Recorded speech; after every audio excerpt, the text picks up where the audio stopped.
एक खतरनाक वायरस की वजह से विल्सन के पंख निकल आए थे। उसे पता था कि अगर उसने जल्दी उड़ना नहीं सीखा तो इंसान उसे पकड़कर उस पर प्रयोग करेंगे, लेकिन चाहे वह कितनी भी कोशिश कर ले वह जमीन से ऊपर उठ ही नहीं पा रहा था। तभी अचानक जॉन उसके सामने आ जाता है। बिना कुछ कहे जॉन अपने बैग से एक ताजी मछली निकालकर उसके सामने जमीन पर फेंक देता है। बिना सोचे समझे विल्सन उसकी तरफ दौड़ता है और एक जंगली जानवर की तरह उसे खाने लगता है। उसकी भूख और बेप्सी देखकर जॉन का दिल पिघल जाता है और वो उसकी मदद करने का फैसला करता है। वो विल्सन को नदी के किनारे ले जाता है, सोचता है कि ये उड़ने की प्रैक्टिस के लिए सही जगह होगी, लेकिन विल्सन मना कर देता है क्योंकि पानी में बहुत सारी टहनियां हैं जो मुश्किल बढ़ा देती है। जॉन हार नहीं मानता, वो खुद नदी में कूद जाता है और एक एक करके सारी टहनियां हटाने लगता है। अब रास्ता साफ हो चुका था। वो विल्सन से फिर से कोशिश करने को कहता है। पहली बार विल्सन पूरी ताकत से दौड़ता है और नदी के ऊपर छलांग लगाता है। वो लगभग 100 मीटर तक उड़ पाता है, लेकिन फिर सीधे पानी में गिर जाता है। वो उठता है और फिर कोशिश करता है।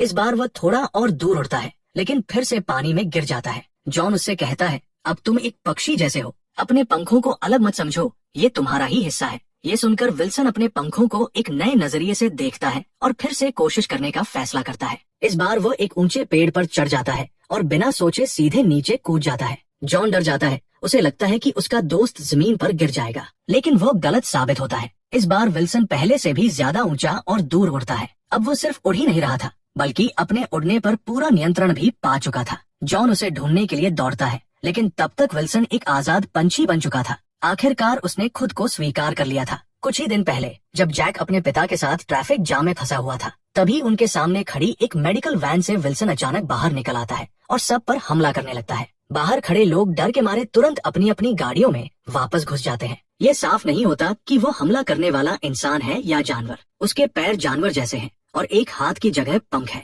पुलिस उस अजीब प्राणी को पकड़ लेती है और पता चलता है कि शहर में फैल रही एक बीमारी की वजह से इंसान जानवरों जैसे प्राणियों में बदल रहे हैं। सरकार इसका इलाज ढूंढने में लगी है। फ्रांसवा, जो कार में दिखा था, उसकी पत्नी भी इस बीमारी की शिकार है और अस्पताल में भर्ती है। फ्रांसवा खुद उसकी देखभाल करना चाहता है, लेकिन डॉक्टर कहते हैं कि उसकी हालत बहुत खराब है और उसे अस्पताल में ही रहना होगा। जब वह उससे मिलने जाता है तो उसका चेहरा पूरी तरह जानवर जैसा दिखने लगता है। जब फ्रांसवा जैक से अपनी माँ से मिलने को कहता है तो जैक मना कर देता है और कहता है, अब मिलने का क्या फायदा, उसे मेरी बात समझ ही नहीं आती। फ्रांसवा कहता है कि फिर भी उसे देखकर खुशी होगी और उसे जाने के लिए कहता है। जिस होटल में फ्रांसवा काम करता है वहाँ लोग बताते हैं कि पास में एक नया अस्पताल बनाया गया है, जिसे बहुत मजबूत कंक्रीट से तैयार किया गया है ताकि इन जानवर जैसे इंसानों को सुरक्षित रखा जा सके। उसी रात सभी संक्रमित लोगों को उस नई जगह ले जाया जा रहा होता है, लेकिन ट्रांसफर के दौरान अफरातफरी मच जाती है और बस पानी में गिरकर दुर्घटनाग्रस्त हो जाती है। कई लोग मर जाते हैं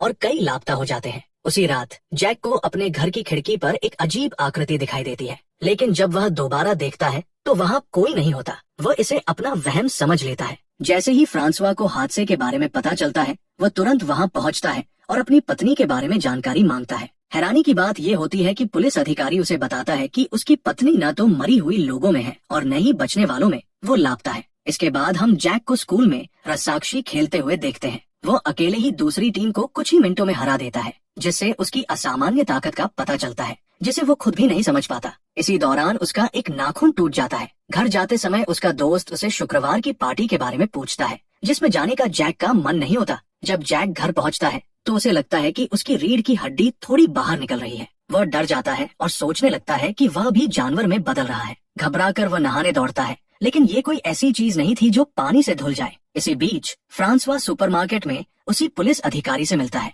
वो फिर बताती है कि उसकी पत्नी अभी भी लापता है और जो लोग जिंदा है उनकी सही देखभाल की जा रही है। अचानक मॉल में अफरातफरी मच जाती है जब कोई चिल्लाता है कि उसने एक अजीब प्राणी देखा है। लोग डर के मारे दूर हट जाते हैं, लेकिन फ्रांसवा आगे बढ़ता है, उम्मीद करता है कि शायद वह उसकी पत्नी हो। लेकिन वहाँ एक आदमी मिलता है जो ऑक्टोपस जैसा दिखता है। पुलिस अधिकारी को देखते ही वो भागने की कोशिश करता है और उस पर चीजें फेंकता है, लेकिन वो उसे काबू में कर लेती है। फ्रांसवा वहाँ एक छोटी लड़की को भी देखता है जो पक्षी में बदल चुकी होती है। मॉल के बाहर पुलिस अधिकारी फ्रांसवा से पूछती है कि उसने इतना सामान क्यों खरीदा। वह झूठ बोलता है कि वह कैंपिंग पर जा रहा है। असल में वह अपनी पत्नी को ढूंढने जंगल जाने वाला होता है। वो अपने और जैक के कपड़े जंगल में टांग देता है ताकि उसकी पत्नी, जिसकी सूंघने की शक्ति बहुत तेज हो चुकी है, उन्हें ढूंढ सके। सरकार ने सख्त मना किया है कि कोई भी संक्रमित व्यक्ति को घर पर न रखे, लेकिन फ्रांसवा अपनी पत्नी की खुद देखभाल करना चाहता है, इसलिए वो ये सब तैयारी करता है। घर आकर वो जैक को बताता है कि मॉल में 2 ऐसे प्राणी देखे गए और कई लोग अभी भी लापता है।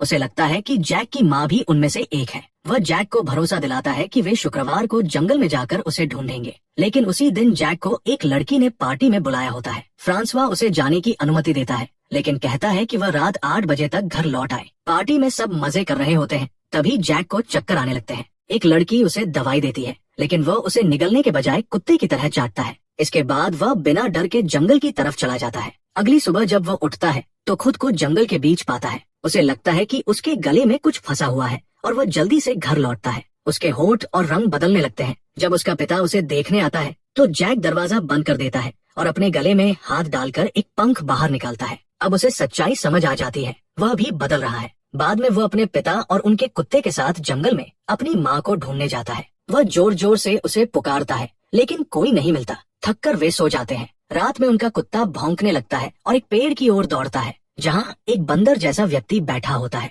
जैसे ही वे पास जाते हैं, एक बाज जैसा प्राणी अचानक जैक पर हमला कर देता है, लेकिन उसे मारने से पहले वह जैक के होंठ देखता है और समझ जाता है कि वह भी उसकी तरह बदल रहा है, इसलिए उसे छोड़ देता है। फिर भी जैक घायल हो जाता है और फ्रांसवा उसे अस्पताल ले जाने लगता है। जैक मना करता है क्योंकि उसे डर है कि डॉक्टर उसकी सच्चाई जान जाएंगे। रास्ते में उन्हें वही पुलिस अधिकारी मिलती है जो उन्हें अस्पताल जाने के लिए मजबूर करती है। अस्पताल में सेना के डॉक्टर जैक का इलाज करते हैं और पट्टी बांधते हैं। अधिकारी बताती है कि हालात संभालने के लिए सेना को बुलाया गया है। घर लौटने के बाद जैक और भी अजीब व्यवहार करने लगता है। वो अपनी पट्टी हटा देता है, झुकता है और जानवर की तरह अपने घाव को चाटने लगता है। स्कूल में जब लैब के चूहे आवाज करने लगते हैं तो वह जोर से चिल्लाता है और चूहे शांत हो जाते हैं, जैसे वे उसकी बात समझ गए हों।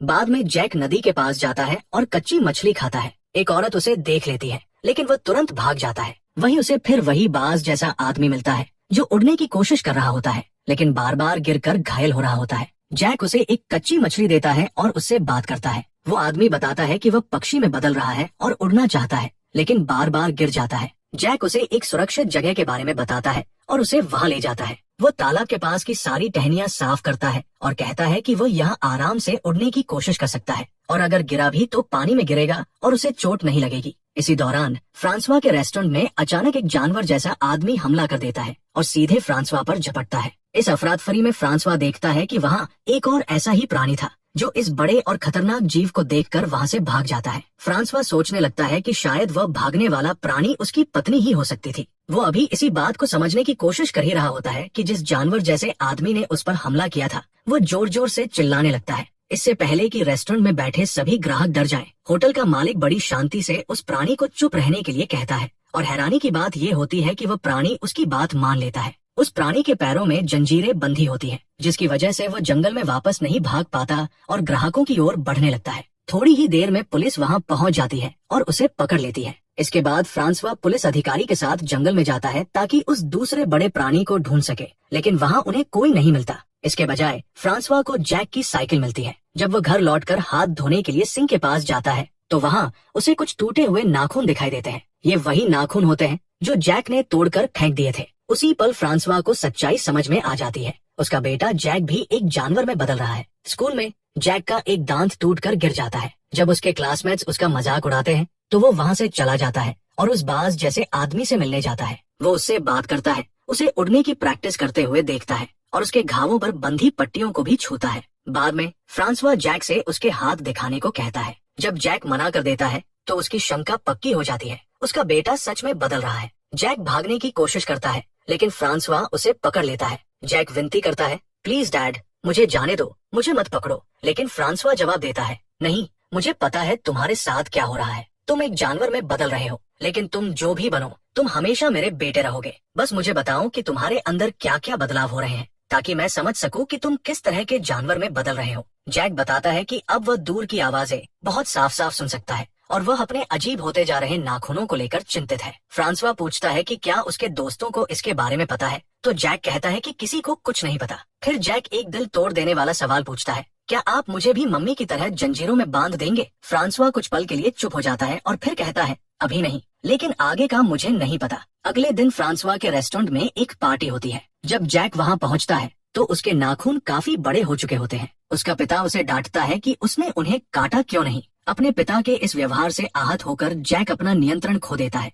और उस पर हमला कर देता है, जिससे वो घायल हो जाता है। लेकिन असल में फ्रांसवा उसे दूसरों की नजरों से बचाने की कोशिश कर रहा होता है। वो कैंची उसके गले के पास रखकर उसे मजबूर करता है कि वह अपने नाखून काट ले। नाखून काटने के बाद जैक अपनी दोस्त से मिलता है। दोनों करीब आने लगते हैं और एक पल ऐसा आता है जब वो लड़की जैक की रीढ़ को छूती है और कहती है, मुझे पता है तुम्हारे साथ क्या हो रहा है, लेकिन मुझे फर्क नहीं पड़ता। इसी बीच एक और क्लासमेट जैक का राज जान लेता है। वो एक अजीब डिवाइस का इस्तेमाल करके जैक का सामना करता है, जो ऐसी आवाज निकालता है जो इंसानों को सुनाई नहीं देती, लेकिन जानवरों के लिए बेहद परेशान करने वाली होती है। वो लड़का जैक को परेशान करता है और कहता है, मुझे तुम्हारा सच बहुत पहले से पता है। गुस्से पर काबू न रख पाने की वजह से जैक उसे जोर से थप्पड़ मारता है, जिससे उसके चेहरे पर निशान पड़ जाते हैं। इन सब घटनाओं की वजह से स्थिति और बिगड़ जाती है। पुलिस और सेना जैक को जंगल में ढूंढने लगते हैं। इसी दौरान वह बाज जैसा आदमी, जिसकी मदद जैक ने पहले की थी, उसकी मदद के लिए आता है। वह उसे उड़ाते हुए जंगल के और अंदर ले जाता है। कुछ ही देर में पुलिस और सेना भी वहाँ पहुँच जाती है। जैक नदी के दूसरी ओर चला जाता है, लेकिन गाड़ियाँ पानी में नहीं जा सकती, इसलिए सेना फायरिंग शुरू कर देती है। इस हमले में वह बाज जैसा आदमी, जो जैक का दोस्त बन चुका था, मारा जाता है। अब अकेला रह गया जैक जंगल को ही अपना घर मानने लगता है। वो फल खाता है और नदी में नहाता है। जब वह पानी से बाहर आता है तो उसकी पीठ पर अजीब निशान उभर आते हैं, जो दिखाते हैं कि उसका बदलाव तेजी से बढ़ रहा है। जंगल के और अंदर जाते हुए जैक एक ऐसी जगह पहुंचता है जहां उसके जैसे और भी लोग रहते हैं। वो इंसान जो अलग अलग जानवरों में बदल चुके हैं। वहीं उसे अपनी माँ मिलती है। वो उसे उसकी खुशबू से पहचान लेती है। हालांकि अब वो इंसानों की तरह बोल नहीं सकती, लेकिन बार बार एक गुफा की ओर इशारा करती है, जैसे उसे बता रही हो कि वो जगह उसके लिए सुरक्षित है। जैक देखता है कि वहाँ कोई सांप बन चुका है, कोई बंदर, कोई सुअर और यहाँ तक कि एक बच्चा गिरगिट में बदल चुका है। अपने बदलाव के बावजूद वे सब शांति से साथ रह रहे होते हैं। तभी सेना वहाँ पहुँच जाती है और धुआं छोड़ देती है, जिससे अफरातफरी मच जाती है। इसके बाद सेना एक खास डिवाइस का इस्तेमाल करती है, जो ऐसी आवाज निकालता है जो जानवरों के लिए बेहद दर्दनाक होती है। यह आवाज जैक को भी बुरी तरह प्रभावित करती है और आखिरकार उसे पकड़ लिया जाता है। हालांकि एक गिरगिट जैसी लड़की पेड़ पर खुद को छिपाकर बच निकलती है। पुलिस जैक को वापस शहर ले आती है। वहाँ फ्रांसवा उनसे मिलता है और कहता है कि जैक उसका बेटा है, जो बस रात में जंगल में भटक गया था। क्योंकि जैक अभी भी काफी हद तक इंसान जैसा दिखता है, पुलिस को शुरू में शक नहीं होता और उसे एक दस्तावेज पर साइन करने के लिए देती है। लेकिन जब जैक साइन नहीं कर पाता और गुस्से में दहाड़ने लगता है, तो पुलिस को शक हो जाता है कि वो बदल रहा है। वे उसे पकड़ने की कोशिश करते हैं। तभी फ्रांसवा अचानक पुलिस वालों पर हमला कर देता है, खुद उस दस्तावेज पर साइन करता है और जैक को वहाँ से लेकर भाग जाता है। वो पुलिस अधिकारी, जो पूरी कहानी में फ्रांसवा की मदद कर रही थी, अब समझ जाती है कि कुछ गड़बड़ है। सेना उनका पीछा करने लगती है। डरा हुआ जैक अपने पिता से पूछता है, अगर उन्होंने मुझे पकड़ लिया और हेल्थ सेंटर में बंद कर दिया तो क्या आप मुझसे मिलने आएंगे? फ्रांसवा दृढ़ता से जवाब देता है, वे तुम्हें पकड़ नहीं पाएंगे, मैं तुम्हारे साथ हूँ। फिर जैक उसे बताता है कि उसने जंगल में अपनी माँ को देखा था। ये सुनकर फ्रांसवा को राहत और खुशी मिलती है। वह कार को जंगल में ले जाता है, रोकता है और जैक से कहता है कि वह जंगल में जाकर आजादी से रहे, जहाँ वो खुश रह सके। बिना एक पल गवाए जैक जंगल की ओर दौड़ पड़ता है। फ्रांसवा उसे जाते हुए देखता है। उसकी आंखों में आंसू होते हैं, लेकिन ये दुख के नहीं बल्कि सुकून और खुशी के आंसू होते हैं, क्योंकि वह जानता है कि उसने अपने बेटे को सरकार की बेरहमी से बचा लिया है। और इसी के साथ इस फिल्म की कहानी खत्म हो जाती है।